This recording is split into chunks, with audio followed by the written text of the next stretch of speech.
noises! Welcome to The Know, I'm Ashley Jenkins. Looks like all that Battlefield hype worked out just fine for DICE and EA. The game is now breaking franchise records for both companies after its launch last week. According to retail reports out of the UK, Battlefield 1 has already sold more than the week 1 sales of Battlefield 4 and Battlefield Hardline combined at retail. They also say it's the biggest retail launch this year next to The Division, coming in just shy of that title's physical sales so far.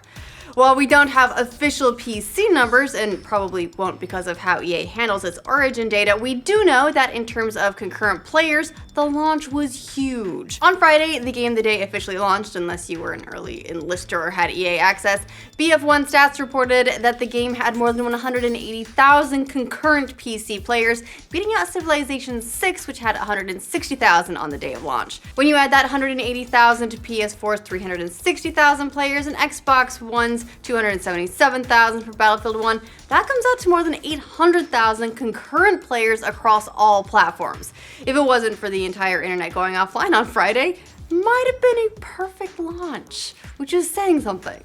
We never get those anymore. Battlefield 1 may have repeated The Division's massively successful retail launch, but let's hope it doesn't repeat the months of exploits, glitches, and angry players that followed that game. Fortunately, for the few of you who still play The Division and anybody who might still be interested in getting it, Ubisoft is releasing the game-changing 1.4 patch today that supposedly reinvents the game from the ground up.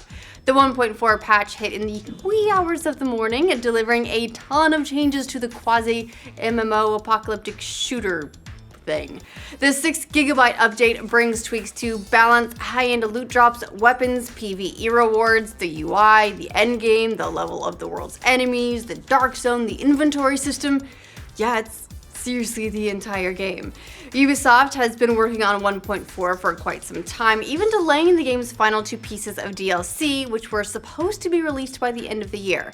Hopefully, the changes work out in favor of Ubisoft and the game's players, but might be too little too late at this point. Thinking about trying out PSVR on your next visit to a video game retailer so you can decide if you want to buy it? Well, if you're in the UK, that's going to cost you. That's because video game chain Game is charging customers just to demo Sony's new virtual reality headset. In new ads published by the retailer, players can spend £5 to demo PSVR for 5 minutes, or £15 to try it out for 30 minutes. That sounds like a great way to show how accessible and inexpensive VR can be.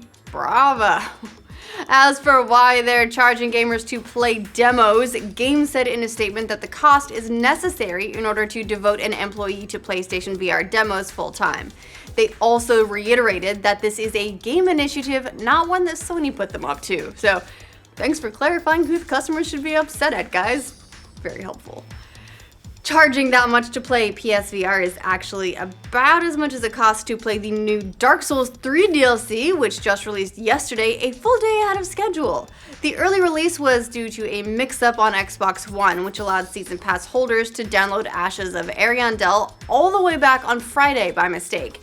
To make up for the error, Bandai Namco decided to release it a day early for everybody. Nice. Ashes of Ariandel gives all you Dark Souls masochists even more punishment for your top dollar, treating players to the frozen lands of Ariandel to discover new bosses, enemies, weapons, armor sets, magic spells, and probably new ways to die.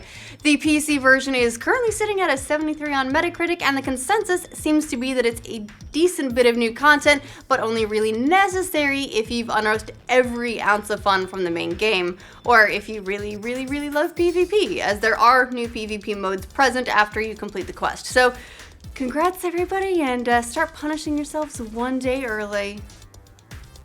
Masochists. Could Deadpool 2 be in trouble? That's the worry now that the film's director, Tim Miller, has exited the project due to creative differences with star Ryan Reynolds. According to Deadline, the split is said to be on good terms, but others are reporting that the two have been butting heads for a long time.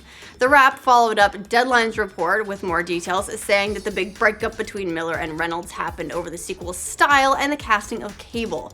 The Wrap also reports that Miller wanted to take things in a more stylized direction for Deadpool 2, while Reynolds wanted to maintain the raunchy comedy style of the first. As for what this means for Deadpool 2, Miller directed the first film and was largely responsible, along with Reynolds and writers Rhett Reese and Paul Wernick, for seeing the light of day at all, so it's not like this is going to have zero impact. However, it seems Reynolds and others still involved have a pretty clear picture on where the franchise needs to go next, so hopefully things stay right on track and as dirty as ever. And for the 8 of you who wanted George Lucas to have a hand in the next Indiana Jones movie, prepare for disappointment and applause from everyone else.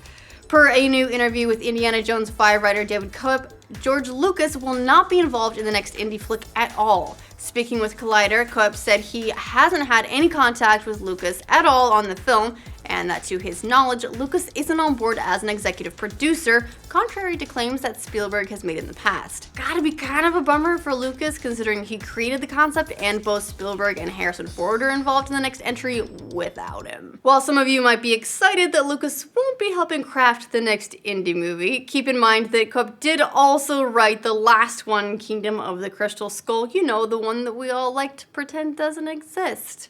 When asked what we can expect from Indiana Jones 5, Cope said, quote, "Lots of hiding in lead-lined refrigerators, aliens, and he dies. Should go over very well." So, sounds like he's learned a lot. You're probably aware by now that half the internet was down over the weekend, because that's where we all live, is the internet, thanks to a massive DDoS attack on Dyn, one of the world's biggest DNS hosts. This attack was mostly due to an exploit in shoddy security for devices that make up the Internet of Things. You know, that whole network of appliances in your home that connect to the internet because your toaster wants to tweet about when your toast is burned. A bit of malware known as Mirai exploited these devices, turning them into an enormous botnet to cripple most of the internet.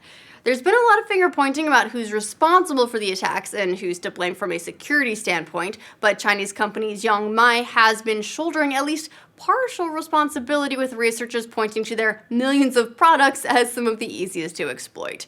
And fortunately for the internet, Xiongmai is now recalling its older products, saying it will strengthen password functions and offer patches for newer ones. That, of course, won't solve the millions of other devices that still have bad security, and it won't help educate consumers on how to password protect all their devices, but hey, it's a start. What do you guys think of all the stories from today's roundup? Let us know in the comments, and for more stories from every corner of the internet, like this video and subscribe to The Know. Ashes Ariandel, is that how it's pronounced? Someone's gonna kill me. Ariandel, yeah. Ariandel, okay. Because you know people will kill me. The 3 people who read the Dark Souls lore. Yeah, the 3 people who are really into it. 2 of them are named Adam, and they work in our IT department, so they have access to kill me.